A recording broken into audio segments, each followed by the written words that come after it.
Paris ಒಲಿಂಪಿಕ್ಸ್ನಲ್ಲಿ ಭಾರತಕ್ಕೆ ಮೊದಲ ಪದಕ ಈಗ ಲಭ್ಯವಾಗಿದೆ. ಅದರಲ್ಲೂ 10 ಮೀಟರ್ ರೈಫಲ್ ಶೂಟಿಂಗ್ ಏನಿದೆ, ನಿನ್ನೆ ನಮಗೆ ಬಹಳ ನಿರೀಕ್ಷೆ ಇತ್ತು, ಚಿನ್ನ ಅಥವಾ ಬೆಳ್ಳಿ ಅಂಥೇಳಿ. ಕಂಚಿಗೆ ಮುತ್ತಿಟ್ಟಿದ್ದಾರೆ ಮನು ಭಾಕರ್. ಪದಕದ ಖಾತೆ ತೆರೆದಿದೆ ಭಾರತ. ಈ ಮೂಲಕ 10 ಮೀಟರ್ ಏರ್ ಪಿಸ್ತೂಲ್ನಲ್ಲಿ ಕಂಚಿನ ಪದಕವನ್ನು ಗೆದ್ದಿದ್ದಾರೆ ಹರಿಯಾಣ ಮೂಲದ ಮನು ಭಾಕರ್. ನೋಡಿ, ಬರೀ 22 ವರ್ಷ, ಅತ್ಯದ್ಭುತವಾದಂಥ ಸಾಧನೆ. ಸ್ವಲ್ಪದರಲ್ಲಿ 0.5 ಪಾಯಿಂಟಲ್ಲಿ ಮಿಸ್ ಆಗಿದ್ದವ್ರಿಗೆ ಬೆಳ್ಳಿ, ಇಲ್ಲದಿದ್ದರೆ ಬೆಳ್ಳಿಗೆ ಮುತ್ತಿಟ್ಟು ಬಿಡ್ತಾ ಇದ್ರು.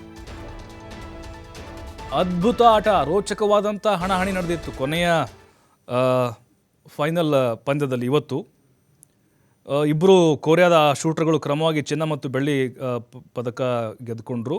ಆಮೇಲೆ ನಮ್ಮ ಭಾರತೀಯ ಕ್ರೀಡಾಪಟು ಮನು ಭಾಕರ್ ಶ್ರೇಷ್ಠ ಪ್ರದರ್ಶನವನ್ನು ನೀಡಿ ಕಂಚಿನ ಪದಕಕ್ಕೆ ಮುತ್ತಿಕ್ಕುವ ಮೂಲಕ ಭಾರತ ಈಗ ಖಾತೆಯನ್ನು ತೆರೆಯುವಲ್ಲಿ ಪದಕದ ಪಟ್ಟಿಯಲ್ಲಿ ಸಕ್ಸಸ್ ಆಗಿದೆ. ಇನ್ನು ಶುಭಾಶಯಗಳ ಮಹಾಪುರವೇ ಹರಿದು ಬರ್ತಾ ಇದೆ ಮನು ಭಾಕರ್ಗೆ.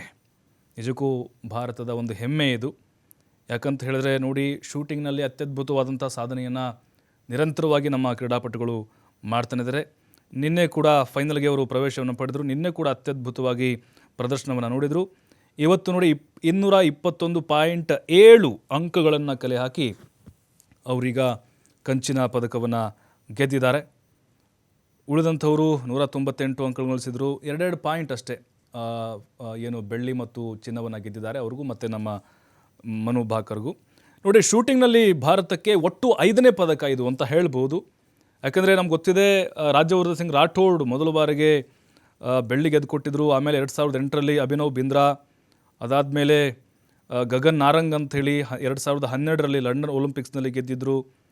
ಅದಾದಮೇಲೆ ವಿಜಯ್ ಕುಮಾರ್ ಲಂಡನ್ ಒಲಿಂಪಿಕ್ಸ್ನಲ್ಲಿ. ಈಗ ಮನು ಭಾಕರ್. ಅಂದರೆ ಶೂಟಿಂಗ್ನಲ್ಲಿ ನಮಗೆ 5ನೇ ಪದಕ ಇದು.